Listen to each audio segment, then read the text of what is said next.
Hey friends, Justin here, back with a review of episode 4 of Sweet Home on Netflix.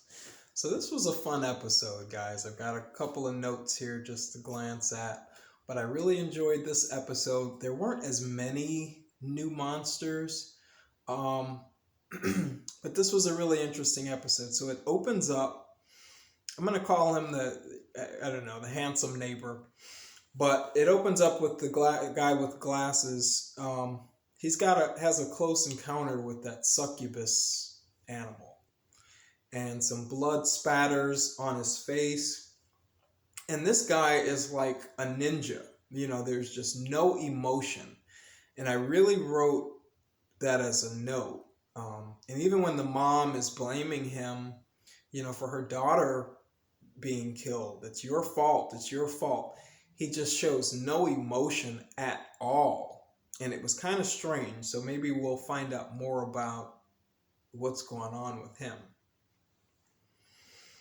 Um, the group that's up in 1408, Hyun-soo leaves the kids and they all head down to the first floor. Um, Meanwhile, downstairs, that the spider monster was pretty cool. Chokes the girl out and she finally gets away. But it seemed like it was afraid of the light. It didn't, I don't know. It seemed like it didn't want to come into the light.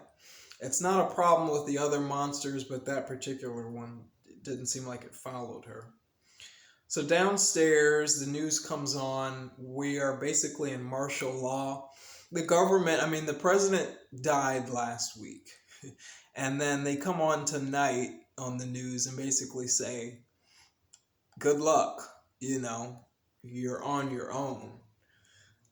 Basically, these news updates are kind of more comical than they are scary or helpful. They're just kind of letting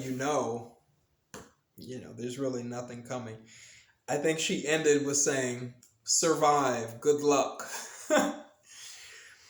That may actually be what I put in the description of this video. So as everyone is coming downstairs, it seems like everyone is kind of congregating back on the first floor.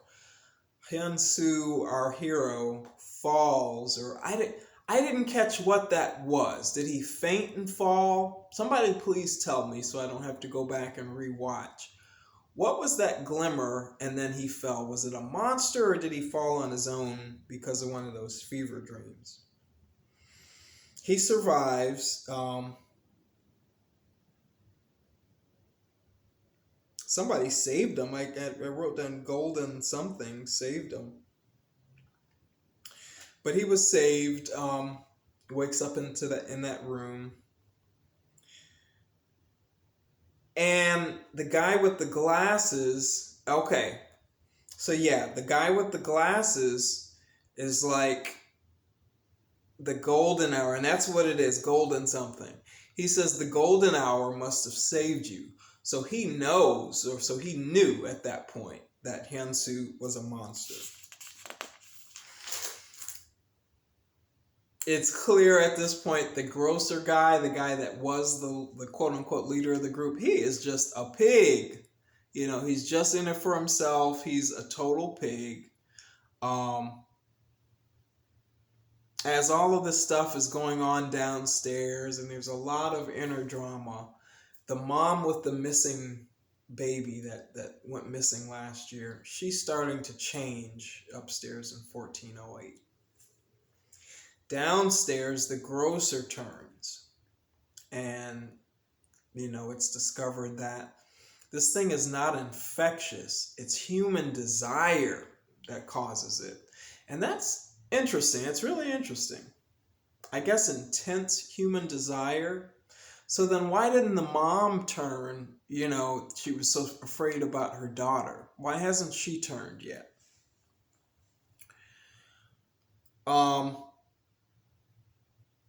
So the grocer, he begs, he asks Hyun-soo, they're locked up together where the monsters are.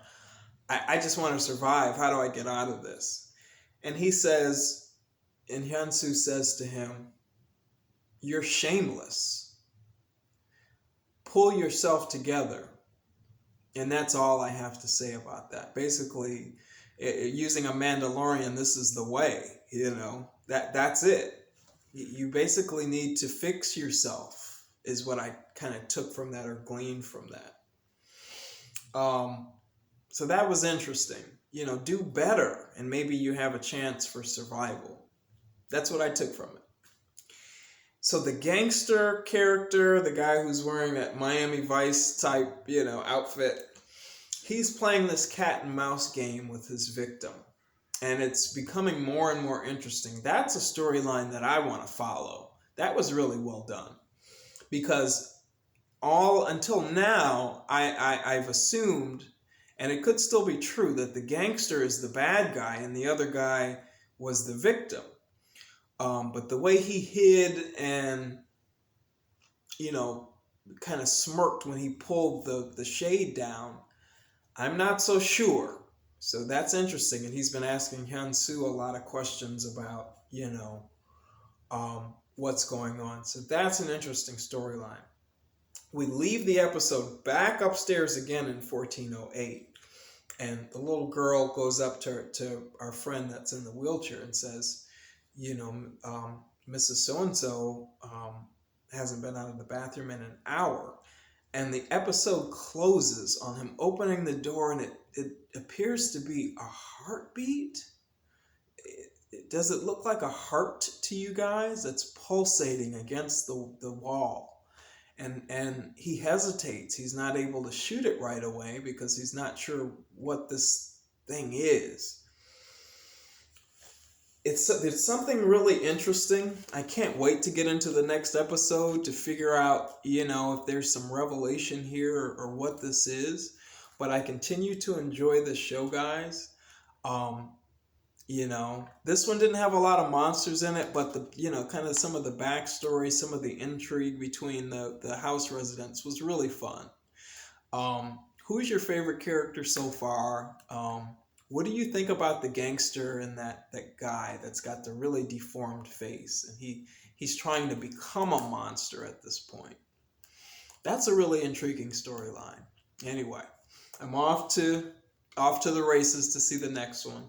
I'll catch you guys in the next video. Please give this video a like, comment, and please consider subscribing for more content. I'll see you guys in the next one. Cheers.